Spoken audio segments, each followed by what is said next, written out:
Okay, friends, the time has come. Here we are, the last session, the last section. How are we going to end this time together? The paper is called Where Do We Go From Here?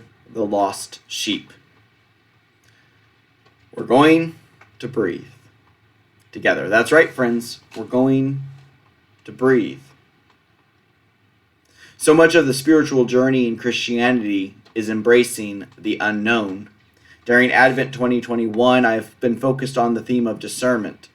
On Sunday, I spoke of 3 words: silence, solitude, and stillness. Concepts refined by Susan Beaumont. Silence, the capacity to create a quiet place where we can give our full attention to God. Solitude, the capacity to withdraw from the busyness of our lives and the company of others. Stillness, the capacity to be in an open state of readiness, awe, and wonder that is grounded in unknowing, attending, and surrendering to what is. Susan Beaumont tells us that so often in our society we prefer leaders who know what to do, who advocate for their vision with strength and assurance, and to strive to overcome any obstacles that stand in the way of success. Yet she challenges these stances. Instead, we are to embrace not knowing what to do. We are to attend to the feelings and thoughts of the presence of each moment, not advocate, but attend. We surrender to accept reality just the way it is. Doing this, the work of unknowing, attending, and surrendering, allows us to have space for discernment. Ruth Haley Barton defines discernment as the capacity to recognize and respond to the presence and activity of God, both in the ordinary moments and in the larger decisions of our life.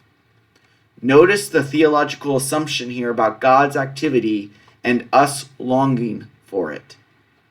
It reminds me of the parable of the lost sheep and the lost coin, Luke 15, verses 1 through 10. I did a sermon on that, if you recall, about how Jesus' parable is the shepherd goes and seeks the lost sheep. God seeks us who are lost. God searches for us, summons us, and beckons us. Our job is not to find God. Our job is to stay put and to be found. It is to be open to be found.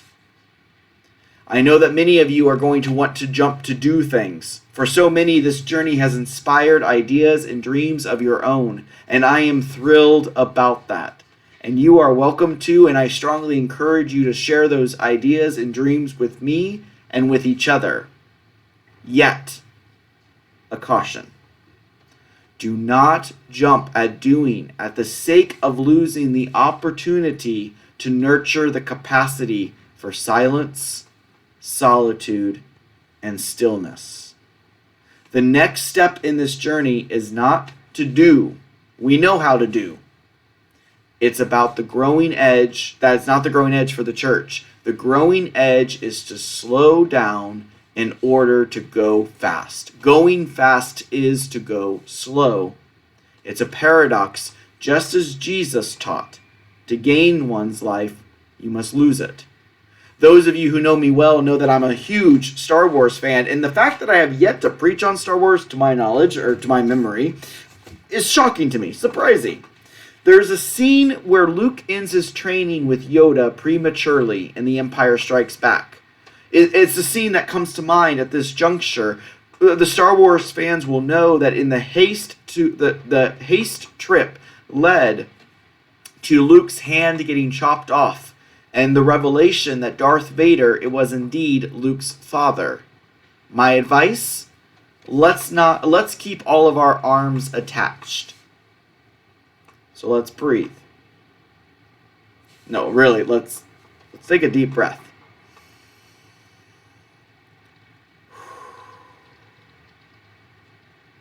Many are filled with anticipation and excitement. Many have great hope and joy, and I share these sentiments.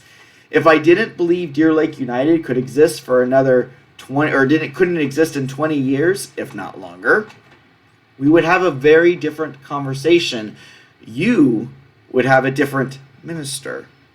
The search team that interviewed me purchased a framed print for me saying, for perhaps you are put here for such a time as this. Esther 4:14. I believe that each of you have something to offer for such a time as this. I believe in you as a church. And I have faith in God that perhaps, just perhaps, I was put here at Deer Lake United for such a time as this.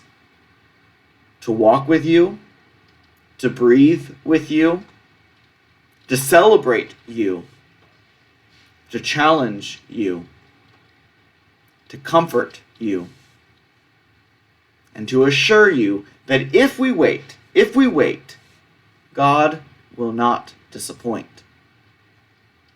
I opened the study with an invitation, and so I'll close with an invitation through one of my favorite songs, The Summons.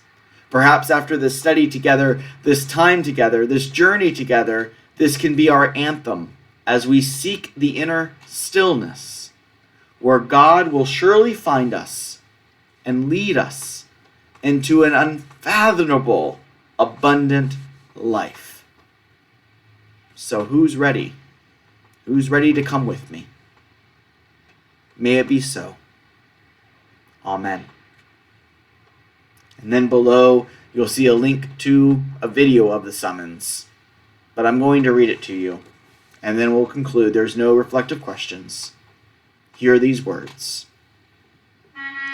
Will you come and follow me if I but call your name? Will you go? Will you go where you don't know and never will be the same? Will you let my love be shown? Will you let my name be known? Will you let my life be grown in you and you in me? Will you leave yourself behind if I but call your name? Will you care for cruel and kind and never be the same? Will you risk the hostile stare should your life attract or scare? Will you let me answer prayer in you and you in me? Will you let the blinded see if I but call your name? Will you set the prisoners free and never be the same? Will you kiss the leper clean and do such as this unseen and admit to what I mean in you and you and me? Will you love the you hide, but if I call your name? Will you quill the fear inside and never be the same? Will you use the faith you found to reshape the world around through my sight and touch and sound in you and you in me? Lord, your summon echoes true when you but call my name. Let me turn and follow you and never be the same. In your company I'll go, where your love and footsteps show. Thus I'll move and live and grow in you, and you in me.